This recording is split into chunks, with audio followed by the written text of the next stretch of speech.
na minha opinião, tá? É preciso entender que o Fundeb em si não é um problema. Porque o que é o Fundeb? É um sistema de financiamento da educação pública. Tá? Então, como ele funciona? Os municípios arrecadam os seus impostos municipais, os estados arrecadam os seus impostos estaduais e a União arrecada os seus impostos federais, certo? O que é o Fundeb? O Fundeb é um negócio seguinte, ó, tem municípios que arrecada dinheiro que não é suficiente para financiar a sua educação pública. Tá? Hoje, a educação pública municipal é responsável pelo ensino primário, né? Que chama Fundamental 1, que antes era de primeira a quarta série, depois mudou, enfim, mas é a educação básica, né? O primário, certo? Isso é obrigação do município. O município tem que pagar isso. Às vezes o município não tem grana para pagar isso. E às vezes o Estado não tem a grana para pagar a educação, o ginásio e o colegial. O pessoal fez uma ressalva aqui dizendo que o Abraham foi contra. Aqui. Tá. Então, o que é o Fundeb? Né? Que primeiro era Fundef e depois virou Fundeb. É o seguinte, é feita uma conta, né, que é o famoso custo aluno, né? Quanto que custa para manter um aluno na escola? Então é R$ 3.500 por ano, beleza. O município conseguiu arrecadar, divide lá pelos alunos e tal, só R$ 3.000, então a União vem e completa os outros 500 que faltam, certo? Quer dizer, primeiro é o Estado, mas o Estado também não tem muita grana, e depois vem a União e complementa aquilo que o Estado devia complementar para o município, tá? É uma espécie de cascata. E aí tem uma série de outras coisas dentro do Fundeb. Tem projeção de aumento de salário para o professor. Hoje tem o custo, o cálculo assim, é o custo aluno qualidade. Então, assim, é previsto uma parte da verba que é dedicada para melhorar a qualidade da escola, a parte de infraestrutura, biblioteca, laboratório, de ciência, de informática, etc. Isso também conta. Né? Qual que é a ideia? É equalizar o mínimo, né? Que as escolas têm um mínimo, certo? De qualidade e de dinheiro para poder tocar a educação pública. Bom, e aí começam todos os problemas. Né? Então, o Fundeb em si é uma ideia boa, né? Mas está sendo feito de uma maneira muito cagada. Então, assim, as pessoas podem ser contra ou a favor. Se você for mais lá liberal, você acha que você tem que ser contra. Quem é, né, a favor acha que o Estado tem que cumprir com as suas obrigações de educação, enfim. Né? Agora é o seguinte, quem bolou a ideia do Fundeb?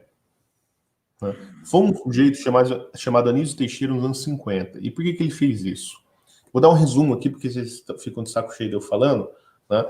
Mas vocês precisam entender um pouquinho a história para entender que merda é. Porque, veja só, o problema não é um problema de orçamento, de gasto, de dar dinheiro ou não dar dinheiro para a educação básica, de pôr dinheiro na mão do professor comunista. Esse não é o problema. Né? O problema é, assim, de fato é um problema de Estado. É criar estruturas que vão ter impacto pelos próximos 50 anos no Brasil. Né? Então, a gente é uma escolha civilizacional para o Brasil. Isso que está sendo feito, o Fundeb. Né? Então, o Fundeb pode ser um instrumento importante se fosse feito de uma maneira correta, e foi feito cagado. Né? Por quê? Porque o governo caiu na conversa daquela maluca que é a deputada Dorinha, que o sonho dela é ser uma pessoa importante para a educação do Brasil. Eu sou uma espécie de Paulo Freire. Esse é o sonho daquela mulher. É um ego gigante, né, que está fodendo a educação brasileira em nome de dinheiro. Resolver o problema da educação brasileira por mais dinheiro. Não é. Tá? Então, vou voltar lá. Anísio Teixeira, nos anos 50, né, identificou o grande problema no Brasil era o seguinte, você tinha 4 milhões de crianças no ensino primário. Esses 4 milhões representavam 50% de todas as crianças que deviam estar no ensino primário, ou seja, você tinha 8 milhões de crianças na idade escolar e só 4 milhões se matriculavam. Desses 4 milhões, 2 milhões não passavam do primeiro ano, da primeira série. Evadiam, né? Saíam da escola. Desses 2 milhões que sobravam, 1 milhão e 700 mil não terminavam a quarta série. Certo? Isso era o que chamava de primário. Então, você terminava o primário, o ciclo básico, com 300 mil alunos no Brasil todo. Tá? Isso lá para os anos 50, anos 60. Desses 300 mil, muitos poucos passavam no exame admissional, porque vocês não sabem, mas antigamente existia uma espécie de vestibular para passar da 4ª para a 5ª série. Né? A criança tinha que fazer o exame admissional. Ela fazia o exame admissional e era admitida, então, na 5ª série. Ela fazia até a 8ª, depois tinha mais o exame admissional, onde ela escolhia se ia fazer o clássico ou o científico. Né? Era assim que funcionava. O Anísio Teixeira olhou e falou assim, porra, isso aí é uma merda, porque as crianças estão ficando fora, então a gente tem um problema lá na base, porque a qualidade do ensino depois, para essas 300 mil crianças, era muito boa. Ela, de fato, era equiparada à melhor educação que tinha na Europa. As crianças brasileiras que chegavam no fim do ciclo, isso nos anos 50, anos 60, até 64, tá? Porque depois os militares fizeram muita merda, e a gente pode fazer um podcast só sobre isso. Mas os militares... Todo mundo culpa o Paulo Freire, que vocês não sabem o que é a porra do acordo MEC-USAID, que os militares fizeram, que destruiu a educação brasileira em 1971. Isso que é culpa deles. Muito está explicado, aliás, do Vélez. Aliás, eles assassinaram o Anísio Teixeira. Bom, o que acontece? Essa educação que existia, ela era muito boa, mas ela era para 300 mil crianças, de um universo de 8 milhões. Entendeu? Então, o que o Anísio Teixeira falou? Bom, o problema está lá no ensino primário. Eu preciso garantir que essas crianças que estão no ensino primário vão ter uma educação de qualidade para elas poderem, né, ir para o ginásio, depois ir para o colegial e depois para a faculdade. Então, Anísio Teixeira criou uma ideia de educação integral, que é essa educação que a gente tem, que vai desde a pré-escola até a universidade, toda pública, gratuita, de qualidade, essas coisas que vocês aí imaginam. Ele falou, então eu preciso ter um sistema de financiamento daquela educação, da educação básica. Ele falou, qual que é o jeito de fazer isso? Vamos criar um fundo. Mas não é um fundo. Aí que está o negócio do Anísio Teixeira. São vários fundos. São fundos municipais, fundos estaduais e o fundo da União. Né? Feito por meio do quê? De parcelas fixas do imposto. Então, porque até então o Brasil não tinha um jeito de financiar a educação, até os anos 60. Uma política clara de como se financiava a educação básica e pública. Né? Cada prefeitura fazia de um jeito. Então vamos criar um fundo onde você tira uma porcentagem específica da arrecadação de imposto, fala, ó, não pode mexer, sei lá, 10% do ICMS vai para a educação básica, 10% do IPTU vai para a educação básica, 10% do imposto de renda vai para a educação básica. Entendeu? Você criava uma rubrica em cima daquele dinheiro e não podia mexer. Essa era a ideia dele. Né? E ele fala, então o município não tem como financiar a educação básica do seu município, o Estado complementa. O Estado não tem como complementar de todos os municípios, mas a sua educação estadual, que o Estado era responsável pelo colegial, né? Que hoje é o fundamental... Como que chama hoje? Sei lá como chama hoje. É o segundo grau, o ginásio, sei lá como chama. O ensino médio.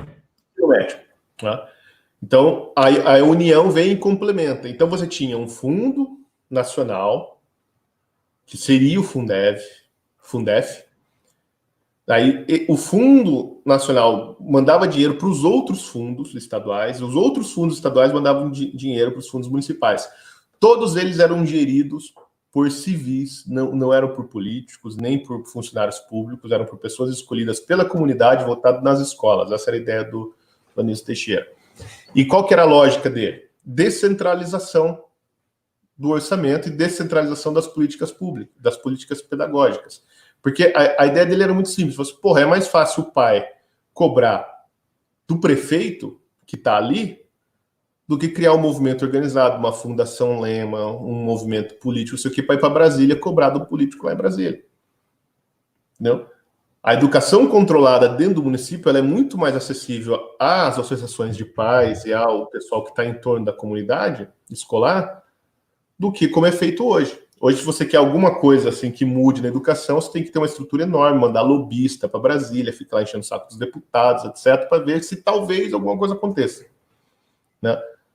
Lá em Caturapó do Sul, o que você faz? Você manda lá, vai lá, pega o secretário de Educação, dá uma sova nele, ameaça dar umas porradas nele, ele faz o que você quer.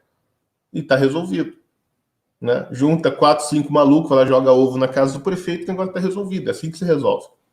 Não é? Bom, isso era a ideia do Anísio Teixeira. Lá nos anos 60, 61, o governo chamou o Anísio Teixeira então para organizar essa merda, tá?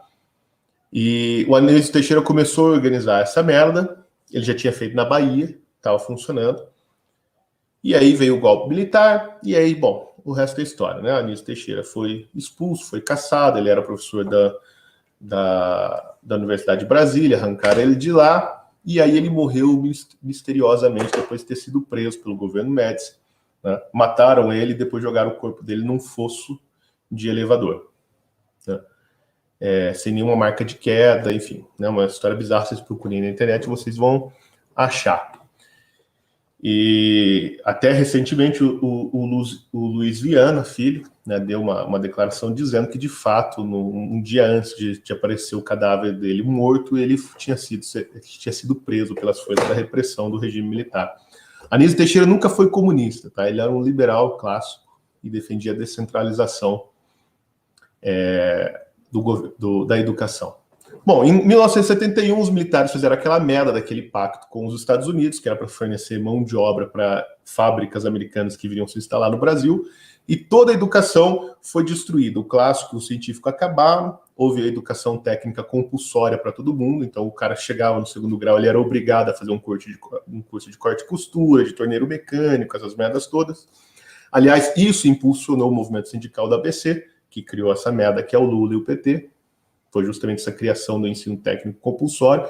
Deu errado, porque o Brasil não tinha indústria, então não tinha professor para ensinar como é que fazia as coisas técnicas da indústria, foi tudo uma merda. Enfim, coisa de positivista, a gente pode discutir isso aí. Aliás, é um capítulo do livro que eu estou escrevendo, é como os militares destruíram o que podia ter sido a educação brasileira.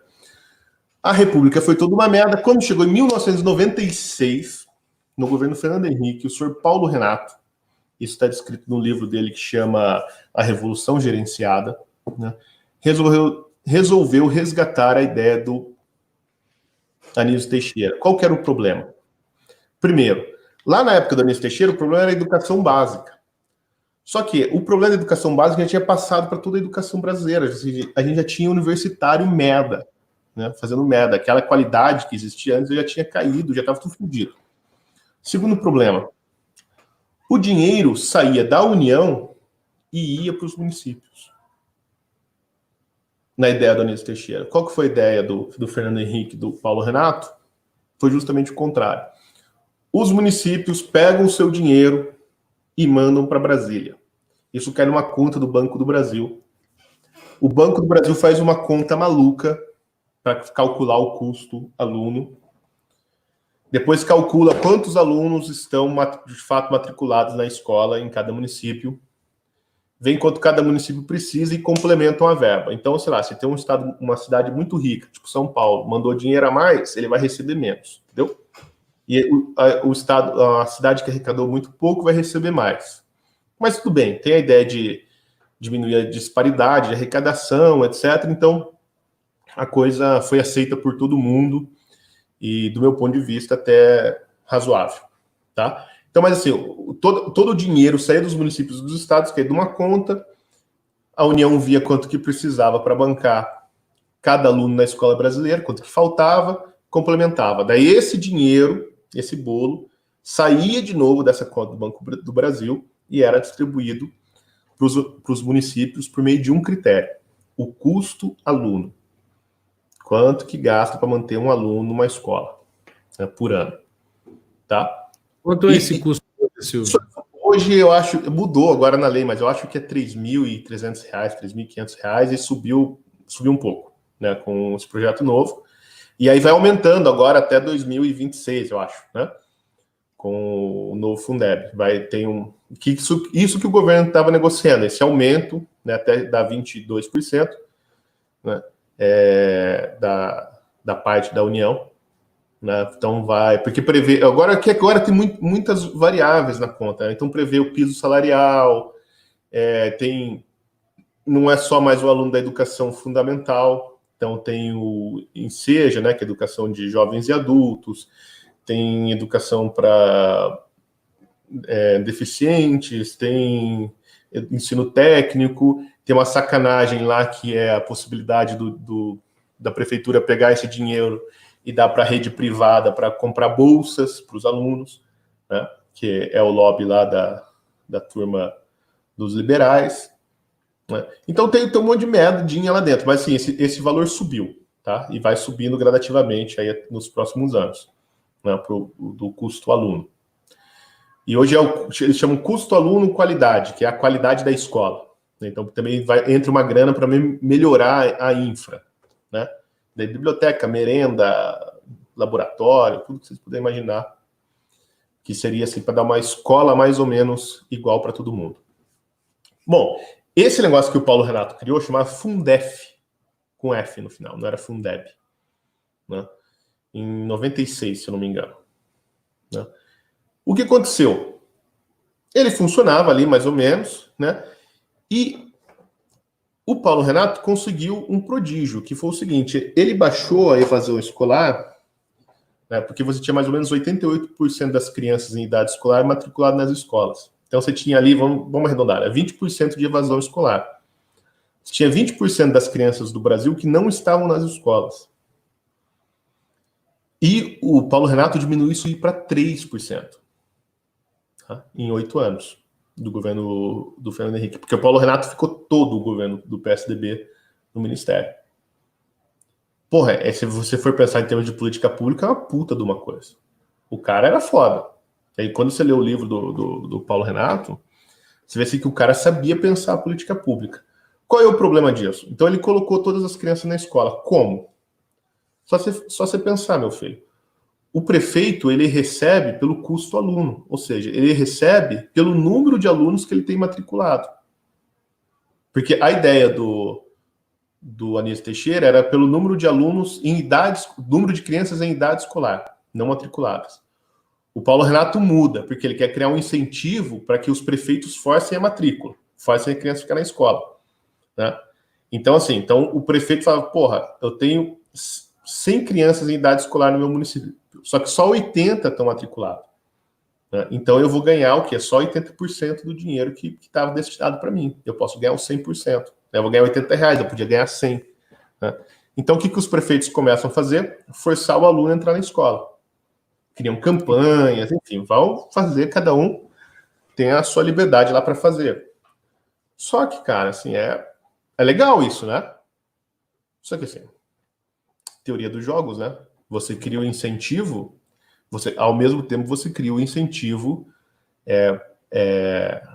para burlar a regra. Entendeu? E aí o que acontece? O que acontece é o seguinte: o aumento do número de crianças na escola, por meio da grana, do incentivo, vamos dizer assim, não é fiscal, né? Do incentivo orçamentário para os municípios, faz cair a qualidade. De que maneira? Porque hoje se sabe, embora nenhum dessas merdas que discutiram o negócio do Fundeb, né, Dona Dorinha, essas porras todas, ninguém discute isso, mas hoje se sabe, tá mais do que provado, que o maior incentivo para a evasão escolar, ou seja, para as crianças abandonarem a escola, é o insucesso escolar. A criança vai mal, ela larga a escola. Né? Então, o que é ir mal? É reprovar de ano. Então, o que os prefeitos e os governadores descobriram? Que para manter a criança até o 4º ano e recebendo aquela grana durante 4 anos, ele precisava fazer a criança ir bem. E qual é o jeito de fazer a criança ir bem? Você tem 2 maneiras de fazer. Você treina professor e tal, melhora a escola e dá uma aula foda, dá incentivo para o aluno ir bem, tirar nota boa, ou você baixa a qualidade da educação e faz qualquer Zé Ruela passar de ano. Qualquer criança mal preparada que não foi alfabetizada passar de ano. Ao ponto que você chega a fazer o seguinte: você cria um monstrengo chamado progressão continuada, progressão automática, aprovação automática, tem vários nomes, dependendo do tipo de tarado que inventou. Tá? Que é o seguinte, você coloca... Mas isso foi inventado pelos militares, tá lá nos anos 70. Depois eu explico como.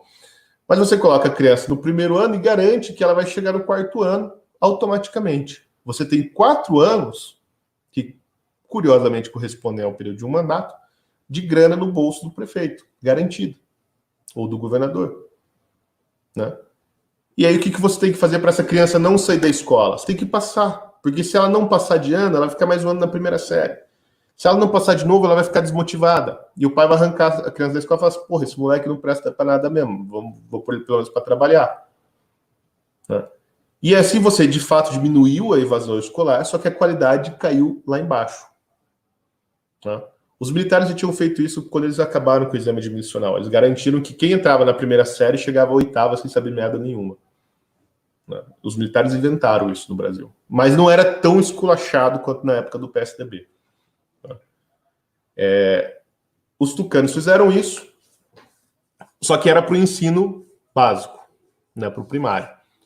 O PT falou, não, tá muito pouco isso aí, vamos montar então o Fundeb, que é para todo mundo, para o ensino inteiro. Então vai entrar todo mundo. Então vai entrar o ensino médio, vai entrar o ensino técnico, vai entrar o ensino especial, vai entrar o ensino para jovens e adultos, o supletivo, né, que agora não pode falar supletivo, é outro nome, vai entrar todas essas coisas.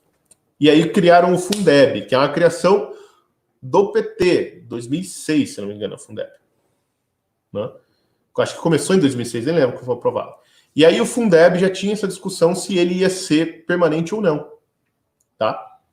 O que acontece? Quando criaram o Fundeb, então colocaram lá, isso o Evandro pode falar melhor do que eu, porque eu não entendo, colocaram nas tal das disposições transitórias, que é uma espécie de buraco negro da Constituição, é um cantinho lá, um lixão, que assim, a gente não sabe o que fazer com isso, coloca lá. Né? É isso, Evandro, ou não? Coloca lá nas disposições transitórias, porque assim, meu, essa lei aqui parece que é uma merda, então vamos pensar nela daqui 10 anos. Foi assim que criaram o Fundeb. E tinha previsão de ser revisto depois de 10 anos, que é agora. Tá? Então fizeram lá toda aquela gambiarra do dinheiro, dividido, igual o município mandava o dinheiro, o Banco do Brasil dividia tudo, mandava de volta. Aí nesse caminho de vai e vem, tem corrupção, tem uma porrada de coisa, e esse mecanismo de diminuir a qualidade da educação continua existindo. E esse mecanismo não pode deixar de existir porque ele faz parte, assim, da natureza humana. Entendeu? Quando você põe um incentivo desse, você vai ter dois tipos de competição, entendeu? Vai ser sempre assim. Isso foi relatado pelos Estados Unidos quando o Bush criou aquele No Child Left Behind, que era um programa muito parecido, né, que só deu merda, e depois quando ele foi auditado pelas universidades americanas, todo mundo falou, porra, esse negócio deu errado, vão acabar com isso, voltar atrás. O artigo foi aliás, traduzido e publicado pela Unicamp, e nenhum pedagogo brasileiro leu, está publicado em português, até posso depois jogar no Twitter lá para a galera ter acesso à avaliação do programa, né, e todo mundo fala assim, gente, esse negócio virou uma merda mesmo, né? Porque você cria vários incentivos para ser burlada a lei. Né? E aí, quando vem provão, Enem, essas merdas, a coisa piora muito. Bom, isso é outro assunto, nem vou entrar, que é um nível de detalhamento muito pior.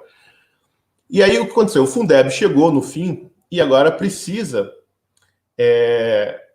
ser reavaliado. Ninguém reavaliou, ninguém olhou para o Fundeb e viu se ele funcionou ou não. Não teve nenhuma comissão que contratou organizações privadas para avaliar o Fundeb, fazer uma auditoria. Falar, foi colocado tanto dinheiro, qual que é o resultado que a gente tem?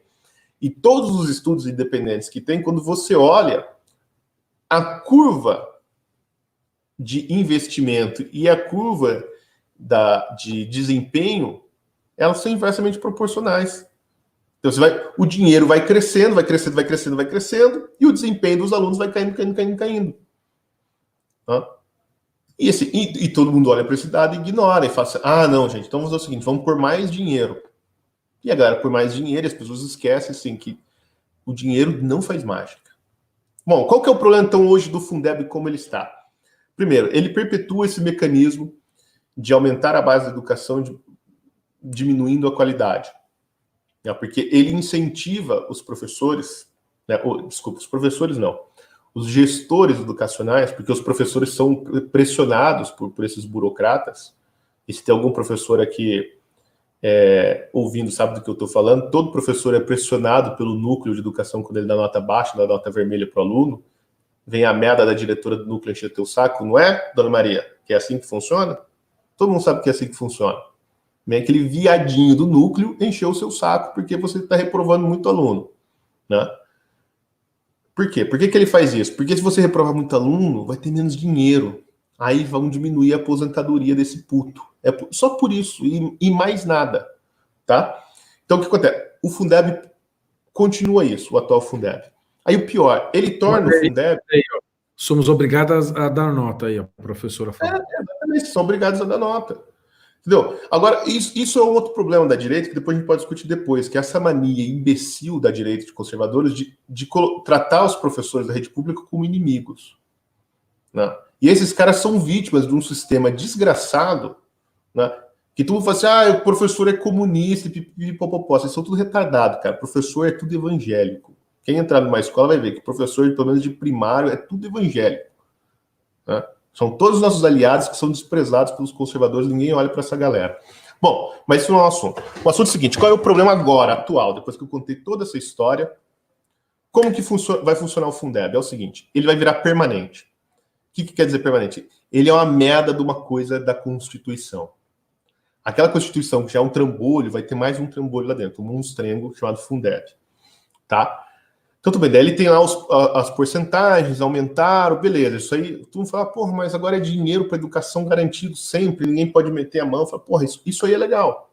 Só que qual é o problema? Esse mecanismo, tal como ele foi criado, como a gente disse, ele incentiva a baixa qualidade, porque ele incentiva os gestores a roubar nas notas, né?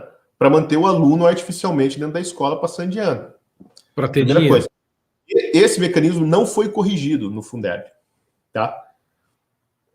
Segundo problema, ele não prevê revisões. A Dorinha, depois de muita pressão, né, de um pessoal que está ali antenado nesse assunto, não vou falar quem é, né, que não foi ouvido pelo governo, o governo se negou a receber essas pessoas. A Dorinha, depois de muita pressão, resolveu mudar no relatório e colocar que haverá uma revisão dos critérios de distribuição daqui a 6 anos. Essa revisão está lá nas coisas transitórias, lá que eu esqueci o nome. Né? Então, essa revisão daqui a 6 anos para coincidir junto com a MP do teto dos gastos públicos. Então, daqui a 6 anos vão ser revistos os critérios. Presta atenção no que eu estou falando. Os critérios de distribuição da grana. Tá? Não é o programa geral. Então, ele é... E depois tem revisões a cada 10 anos. Tá? Então, qual é o problema? O problema é o seguinte. Daqui a 6 anos... Esses critérios de distribuição do dinheiro, ou seja, como que o município recebe o dinheiro, hoje é pelo critério custo, aluno e qualidade.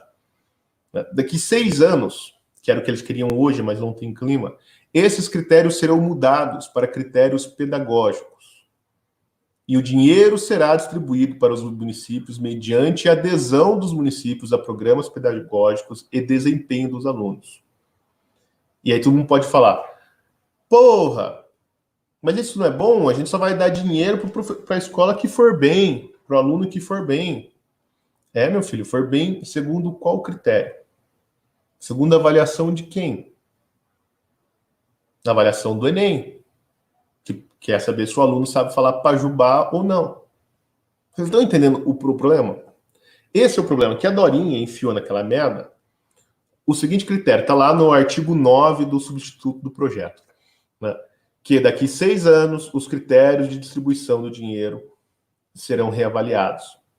E se esses critérios forem reavaliados para adesão a programas pedagógicos, porque a gente pode falar assim, a gente só vai dar o dinheiro para os municípios que aderirem ao programa do Carlos Andalim, aos programas da Ilona. Aí tu vai falar, porra, legal, né? Só que a gente não sabe se esses caras vão estar lá daqui a 6 anos. Vocês entenderam qual é o problema? E aí, se tiver um programa de ideologia de gênero, um programa que ensina a dar bunda na escola, né? Um programa que ensina a invadir casa, um programa, qualquer merda que vocês quiserem, né? Ou, sei lá, um programa que tira a história do Brasil da escola. Né? Um programa que ensina que evangélico não pode participar da política, sei lá qual for a maluquice que tiver na cabeça desses putos daqui a 6 anos. Os municípios só vão receber o dinheiro para a educação deles se eles aderirem a esse programa. Eles tentaram fazer isso com a ideologia de gênero. Não sei se vocês lembram, quando do Plano Nacional de Educação foi tentado colocar e tentaram colocar ideologia de gênero, qual que era a pressão? Que os municípios, né, só vão receber dinheiro se aderirem ao Plano Nacional de Educação. O que chama Plano Nacional de Educação? Um monte de merda. Né? E aí conseguiram tirar, né, e eu não devia falar isso aqui, mas eu vou falar graças ao trabalho do Eduardo Mello, que muita gente criticou que a gente está fazendo lobby para colocar ele no Ministério da Educação, mas o cara foi de porta em porta, né, dentro da Câmara, bater na sala dos deputados, né, para tentar convencer os caras a arrancar aquela merda e arrancar, né, de ideologia de gênero dentro do Plano Nacional de Educação. E aí os municípios conseguiram tirar cada um por si, porque como não estava no Plano Nacional, podia tirar. Mas se tivesse no Plano Nacional, os municípios só ganhariam dinheiro, né, para implementar o Plano Nacional de Educação, não era o dinheiro do Fundeb, tá? Era para implementação do Plano Nacional, se aderissem à ideologia de gênero. E eles vão tentar fazer a mesma coisa com o Fundeb. Os municípios só vão ganhar o dinheiro. Agora não. Daqui 6 anos a gente tá safa. Só assim, quantos alunos você tiver, você vai ganhar a sua cota. Mas daqui 6 anos eles vão mudar. Esses putos não mudaram isso agora, porque eles não têm força no Congresso para fazer isso, todo mundo tá olhando. Daqui 6 anos o jogo vai virar, gente. Vai mudar. E eles vão fazer essa revisão que está prevista, né, para 6 anos, dos critérios. E depois a outra, depois de 10 anos. Em 10 anos você formou 2 gerações de crianças na escola. 2 gerações, já está entrando a terceira em 10 anos. Né? Com o quê? E você acha que algum prefeito vai ter a mãe de falar, não, aqui na minha cidade, foda-se, não quero dinheiro do Fundeb, vou matar no peito e vou fazer tudo sozinho. Ele nem pode fazer, sabe por quê? Porque o dinheiro que ele arrecada, e aí que está a grande sacanagem do Paulo Renato, que era diferente do Anísio Teixeira, porque o dinheiro que ele arrecada do imposto que tem que ir para a educação do município dele, ele está sendo obrigado a mandar para o fundo. Esse dinheiro perdeu, saiu da mão dele. Ele tem que pedir para o governo mandar esse dinheiro de volta para o meio do fundo. Porque ele podia bloquear a grana e falar, não vou nem mandar e agora eu vou usar aqui. E aí, se ele fizer isso, fala, não vou contribuir para o fundo. Como o fundo é constitucional, sabe o que vai fazer? O Randolfo Ranulfo vai entrar com uma ação contra esse prefeito no STF, o STF vai vir comer o cu dele e ele vai perder o mandato. E você acha que algum prefeito vai usar a falar não para o MEC? Não, é o risco de ser judicializado, perder o mandato e ser pressionado por sindicatos e coisas petistas por causa de dinheiro, etc. E ele também se beneficia com esse dinheiro. E aí acho que é inegável. Explorar melhor isso aí. Qualquer gestor público que fala não aceito a imposição desse sistema de ensino, desse programa de educação, ou dessas metas que vocês estão colocando, né? Não aceito isso, né? O que vai acontecer? Ele fala assim, e eu quero meu dinheiro de volta. Ele vai entrar na justiça, o STF vai olhar e fazer o quê? Não, isso aqui é constitucional, meu filho, está na Constituição, a gente não pode fazer nada. O Evandro e a Fabi pode falar melhor dessa parte aí jurídica, mas na minha visão é isso que vai acontecer. É um grande sistema de centralização da educação, não é do dinheiro, veja, é da educação por meio do dinheiro em Brasília. E esses merda desses liberais da equipe econômica estão olhando para a cifra, não estão entendendo que isso vai ter um impacto na história do país como nunca se teve. Entendeu? E pior, Silvio, amarrado na Constituição. Esse é um negócio impressionante. Essa centralização é que vai foder tudo. E a ideia de liberdade educacional, você que quer fazer homeschooling, você que quer encher o saco do seu prefeito para mudar a educação da sua cidade, vocês estão fodidos. Alguém tinha falado assim, lá em Aparecida do Norte as escolas são obrigadas a ensinar a história religiosa da cidade. Isso vai acabar, meu filho, porque isso fere o Estado laico, então você vai ganhar grana para a educação pública e ensinar como é que apareceu lá a Nossa Senhora Aparecida do Norte. E não vai adiantar se ela chorar pro prefeito, que o prefeito fala, se eu fizer isso, o STF vem e come meu cu. O Ministério Público vai cair em cima de mim, porque eu estou sendo inconstitucional. Agora eu vou parar de falar e deixar vocês falarem.